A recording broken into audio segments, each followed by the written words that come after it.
ሰላም ጤና ይስጥልኝ ውድና የተከበራችሁ የቻናሌ ተከታታዮች እንዴት ናችሁልኝ? ሁሉ ሰላም ነው ወይ? እኔ ያለሁላችሁ እግዚአብሔር ይመስገን። እንግዲህ ዛሬ ደግሞ የመጣሁበት ርዕስ ሰውን ለማድነቅ የመጣሁት አንድ ምርጥ ልጅ ለእናት ለአባቷ የምትታዘዝ የእናት አባቷን ችግር በቃ ማስወገድ የምትፈልግ ልጅ የትንሽ ትልቅ ሐሳብ ያላት ልጅ በጣም ደስ ስላለኝና በጣም ደስታ በሰራችው ነገር በጣም በቃ ደስተኛ ስለሆንኩኝ እንትን ሰላም አሰግን የመጣሁት ብታው እኔ አሁን በነገራችን ላይ የምሰራበት ቤት ሙከየፉ ኤሲው ማለት ነው የዱሮ ስታይል ነው። ይኸውላችሁ እንትን እየከተፍኩኝ ነው። ቁዝባራ መቅዶነስ ሸበጥ ምናምን እየከተፍኩ እያስቀመጥኩ ነው። አሁን በነገራችን ላይ ወደ ጉዳይ ልግባና እና በጣም የምትደነቅ በጣም ምርጥ ልጅ እውነት እኔ በጣም አልጠበቅኳትም። ብዙ ነገሮችን ለራሷ ማድረግ ስትችል ብዙ ነገሮችን መስራት ስትችል ቆይ እስቲ ቅድሚያ ለእናት ለአባቴ ብላ ያው እናትየው ቦታውን ቢገዙትም መሰረቱን የጣለችው እሷ ነች። እንግዲህ ምንም አይነት ገቢ የላትም። በዚህ በዩቲዩብ ነው ግን የተለያዩ ነገሮችን ትሰራለች። የሚያስደስትም የሚያስከፋም ትሰራለች። ግን መስሚዋ ጥጥ ነው ልጅቷ። ምክንያቱም መታየት መታወቅ ማግኘት ነው የምትፈልገው። ይሄን ሁሉ ድካሟን ደግሞ ነገ እሷ ወደ ትዳር ሄዳ የራሷን ህይወት ከመመስረቷ በፊት እናትና አባቴን ቁም ነገር ላይ ማድረስ አለብኝ፣ በእናት አባቴ መመረቅ አለብኝ ብላ ያደረገችው ነገር እጅግ በጣም እኔ አድንቄያታለሁኝ ነው የምላችሁ። ጎበዝ ልጅ እግዚአብሔር አምላክ በወጣ ይተካልሽ ነው የምለው የኔ ቆንጆ። እና እውነቴን ነው የምላችሁ እንደዚህ እናትና አባቱን የሚያከብር ለእናት አባቱ ባይኖረው ራሱ መስጠት አይደለም ክብር ከአፍ የሚወጣ ነገር እናቴ አባቴ እንዴት ዋላችሁ እንዴት አደራችሁ በቃ የሚሏችሁ መስማት ገብቷችኋል። ያ ራሱ ትልቅ ክብር ነው ለእናት ለአባት። ስለዚህ አሁንም እሷ ከዛም አልፋ እናቷ እንደ ጓደኛ አባቷም እንደዛው። እንደውም አባቷ ታማሚ ናቸው፣ በጣም ምስኪን ሰው ናቸው። እንደውም እሷ እንዳለችው አባቴ ከዚህ በላይ የሚያደርግ ሰው ነበር፣ ግን ያው በሽታ ይዞት ነው ምናምን ነገር ብላለች። ያው እግዚአብሔር ይማራቸው። እንዳየናቸው ምሳቸውም ታማሚ ናቸው። ግን እሷ የሰራችው ነገር በጣም ይገርማል። የሚገርማችሁ ነገር ቪዲዮውን እንትን ብየዋለሁኝ አሳያችኋለሁ። ወደ ቪዲዮ ትገባላችሁ። መጀመሪያ ቀንጭብ አድርጌ ያሳያችሁና ከዛም በኋላ የኔን ሐሳብ አስገባና ከዛ ደግሞ የሷን አስጨርሳለሁ ማለት ነው። እና በጣም አድንቄሻለሁ። ጎበዝ ልጅ ነሽ። እግዚአብሔር አምላክ ጨምሮ ጨማምሮ ይስጥሽ። የእናት አባትሽ ምርቃት ቁም ነገር ላይ ያድርስሽ። በጣም ደስ ይላል። እናትና አባቱን የሚያከብር ሰው እናትና አባቱን ስታከብር ደግሞ እናትና አባት ደግሞ ሲሰሟችሁ ገብቷችኋል። ሲሰሟችሁ ልጄ ምንድነው ምን ተቸግረሽ ነው ምን ሆነሽ ነው እያሉ በትህትና ሲያዳምጡ ጥሩ ነው ብዬ አስባለሁኝ። እንግዲህ እኔ በጣም ደስ ስላለኝ ነው ወደዚህ በሷ ፕሮግራም ላይ ገብቼ ልሰራ የቻልኩት። በጣም አደንቅሻለሁኝ። በጣም ጎበዝ ልጅ ነሽ። በጣም ብያለሁኝ። እሷም ያው ስሟን ሳልጠቅስ አላልፍም። ሄሉ ነች። ሄሉ የአርባ ምንጯ ልጅ የናሆም እህት ማለት ነው። ናሆም እንኳን ተውት፣ በጣም ውሸታም፣ የሚሰራው ነገር ሲያስጠላ። ባለፈው ከሚስቱ ጋር የሚሰሩት ለገንዘብ ብለው ውሸታቸውን እኮ ነው ታውቃላችሁ።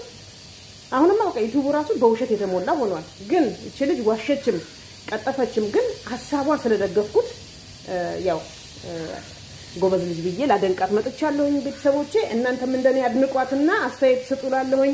በተረፈ ወዳችኋለሁኝ። አመሰግናለሁ። ሰላማችሁን ያብዛልኝ። አገራችንን ሰላም ያድርግልን። የሞቱትን ነፍስ ይማርልን። የታመሙትንም እግዚአብሔር ይፈውስልን። ያጡትንም ያጣም። እንግዲህ ያው እንደምታውቁት ስለ ሄሉ ነግሬያችኋለሁኝ። አሁን ደግሞ ስለ ራሴ ይኸውላችሁ ፀጉሬን ቀለም ተቀብቼ ቅንድቤንም ተቀብቼው ቅንድቤ ባይገርማችሁ አንዳንድ ሽበት እያለ ነው። ረርጅና ቀስ እያለ እግሩን እየሰደደ ነው። ምን ትላላችሁ? ቀስ እያለ እግሩን እየሰደደ እየመጣ ነው። እና ይኸውላችሁ ፀጉሬን ይሁት እንደዚህ ተቀብቼ ቁጭ ብያለሁኝ ትንሽ እስከሚይዝልኝ ድረስ። ከዛ ታጠበዋለሁኝ። ምክንያቱም ያው ምን ያደርግልሻል በዚህ እድሜሽ አንቺ ቀለም የምትቀቢው። እኔ እንግዲህ ፈለኩኝ፣ እናንተን ሊያስከፋ አይገባም። እኔ ወድጄ ፈቅጄ ያደረኩት ነገር ማለት ነው። ደግሞ ደስ ይለኛል መቀባት፣ የማልዋሻችሁ ነገር። እኔ እኮ ገና እድሜን የጨረስኩት እኮ በአረብ ሀገር ነው። ገባችሁ? ገና ወደፊት ሀገሬ ሲሄድ ማረፍ ፈልጋለሁ፣ መዝናናት ፈልጋለሁ በጨዋ መልክ። እንደዚህ በሌላ ኬዝ እንዳይመስላችሁ። በጨዋ መልክ ራሴን ማዝናናት በቃ ያላየሁትን ማየት ፈልጋለሁ። የሚገርማችሁ እኔ በጣም ብዙ አመት ነው አረብ ሀገር እንትን ያልኩት ከማዳም ቤት ሳልወጣ ነው የኖርኩት እና አላሳዝንም የሚለው ዘፈን እንግዲህ ለራሴ ጋብዣዋለሁ እላቸዋለሁኝ ውዶቼ። እና እኔ በሄሉ ቪዲዮ እና በራሴ አድርጌ የሷን ያደረገችው ነገር ለቤተሰቦቿ ደግፌ ሰርቼ ነበረ። ግማሹን ኮፒራይት ብሎኛል። ስለዚህ ቪዲዮን አጥፍቼዋለሁ። ምንም ማድረግ አልችልም። ዩቲዩብ ከባድ ነው። አስባችሁታል? ያው እኔ ያለውን ነገር እና በእሷ ሁኔታ ስለሰለሰትኩኝ ወደ እናንተ አምጥቼ ነበር። ግን ለማንኛውም ችግር የለውም። ይኸው በራሴ ደግሞ መጥቼ ቀለሜን እያሳየኋችሁ ነው። እና የሄሉ ነገር በጣም ደስ ይላል። ያደረገችው ነገር በእውነት በጣም ነው ማደንቃት። ልጅቷ ግን አንዳንዴ ወጣ ያለ ነገር ብትሰራም ለአይምሮ መቀበል የሚደብር ነገር ቢሆንም ግን በዚህም መልኩ እየተሰደበችም ሆነ እየተደነቀችም እየተወደደችም ለቤተሰቦቿ በዚህን ያህል ማድረጓ በጣም ነው ያድነቂያታለሁ። ጎበዝ ነች። ወደፊት ደግሞ እግዚአብሔር እሷንም ትልቅ ነገር ላይ ያደርሳታል እና በዛ የተነሳ እሱን ሰርቼ ቪዲዮውን አቀነባብሬላችሁ ለቅቄው ስገባ ዩቲዩብ ላይ ኮፒራይት ብሎኛል። መልእክት ላከልኝ። እሺ አንተ ካልክ ብዬ አጠፋሁት። ምን አደርጋለሁ? ግን ያው የእሷን ቪዲዮን እንጂ ያጠፋሁት የራሴን አላጠፋሁትም።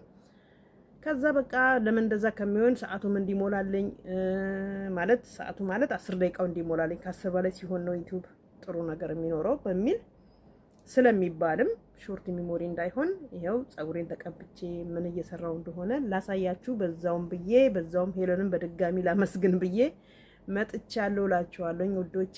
እንግዲህ እንደምታዩት ይሄው ጸጉሬ እየጠቆረ ነው። ያው ባይገርማችሁ ቅንድቤ ላይ አንዳንድ ደግሞ ቅንድቤ ብዛቱ ነው የሚገርማችሁ ጣል እያደረገ ነው ሽበቱ። አይ እርጅና ደስ ይላል። ይሄንንም ያላገኘ ስንት አለ እንዱ ባጭር የቀረ። እኛስ እግዚአብሔር ይመስገን ያው በማዳም ቤትም ብንሆን ወልደናል፣ ልጆች አሉን። ስለዚህ ተመስገን ነው ማለት ያለብን። ግን ያው የሆነው ነገር ያው አንዳንድ ሰዎች ለምን እንደምትቀቢው አንቺ በዚህ እድሜሽ በቃ የሰው ሞራል የነኩ ይመስላችኋል? አይደለም። ሰው እንደራሱ ፍላጎት ነው መኖር ያለበት። የሰውን መብት አይንካ፣ የሰውን እንትን አይጋፋ። በተረፈ በስነ ስርዓት በራሱ መንገድ በቃ ስነ ስርዓት ባለው መንገድ ማለት ነው የፈለገውን ማድረግ መብት አለው። አይደለም እንዴ? ለምን እንደው ከእድሜ ጋር የምታያይዙት እንዴ?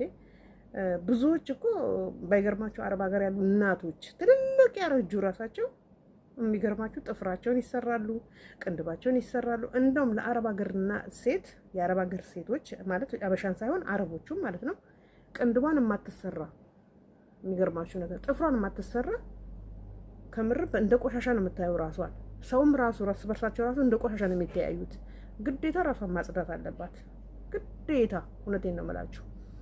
ስለዚህ በሰው ሞራ ላይ ባትረማመዱ ደስ ይለኛል እላለሁኝ። እንግዲህ ቅንድቤን እንደዚህ ማሳመሬ ጸጉሬን ማሳመሬ ደግሞ ሌላ ጫጫታ እንዳያመጣ ችግር የለም። ተንጫጩ፣ ምንም አይደለም። ሰው እንደፈለገው በራሱ መንገድ አስተያየት መስጠት ይችላል። አንድ ሰው ሚዲያ ላይ ከወጣ ሁሉንም መቻል አለበት። ሁሉንም ነገር ይሄ ለምን ሆነ ይሄ ለምን አልሆነም ብሎ መከራከር አያስፈልግም። እኛ አስተሳሰባችን የተለየ ነው። አበሻ በተለይ ከባድ ነው። ትንሽ ነገር ነው የሚፈልግባችሁ። አይ በቃ እንለፈው እንኳን የሚባል ነገር የለም እኮ ገብቷቸው። ስለዚህ ይሄን ይመስላል እንግዲህ እንደምታዩት ጸጉሬ ይሄው ጥቁርቁር እያለ ነው። አሁን ትንሽ ቆይቼ ታጠበውና ፍሪዝ አደርገዋለሁኝ እላችኋለሁ። እና እኔ ወዳለሁ ጸጉሬን ቀለም መቀባት። እኔ በፊትም ሽበትም ሳይኖርብኝ ራሱ እቀባለሁኝ። ደስ ይለኛል። በቃ እንደዛ ስለሆነ ነው ውዶቼ ማሮቼ። እንግዲህ ይኸው ዩቲዩቤን ዛሬ በሰው ቪዲዮ ሰርተሻል፣ ይሄ አንቺ ቪዲዮ አይደለም እና አስወግጂ ብሎ አለኝ። አስወገድኩ። ቃሉን አክብሬለታለሁኝ። እንግዲህ የኔንም ቃል አክብሮ ሰዓቴን እያስተካከለ ቪው እንዲጨምርልኝ ሞራል እየሰጠኝ እንድሰራ ጠይቀዋለሁኝ። ዩቲዩብ ራሱን የቻለ አንድ እንትን ነው። እንደ አንድ ተቋም ያው መጠየቅ ያለበትን መጠየቅ ግድ ይለናል አይደል? እና ይሄን ይመስላል። ይሄንን ነገር በጣም ደስ ይላል። ከልቤ ነው የወደድኩት ያደረገችውን ነገር። እግዚአብሔር ደግሞ ጨምሮና ጨማምሮ ይስጣት ከዚህ በላይ። እውነቴን ነው የምላችሁ። በጣም ለፋተኛ ልጅ ነች። ለቤተሰቦቿ ያላት ለአባቷ ለእናቷ በቃ ደስ የሚል ነገር ነው። በቃ ደስ ብሎኛል። እኔም እና እኔ መርቂያታለሁ ከሚባለው በላይ እና በተረፈ እንግዲህ ፀጉሬ ወደ መታጠብ ልሄድ ነው ውዶቼ። ሰላማችሁን ያብዛልኝ። ወዳችኋለሁ የሀገሬ ልጆች። ባይ ቻው ቻው ቻው ቻው ባይ ባይ ባይ ባይ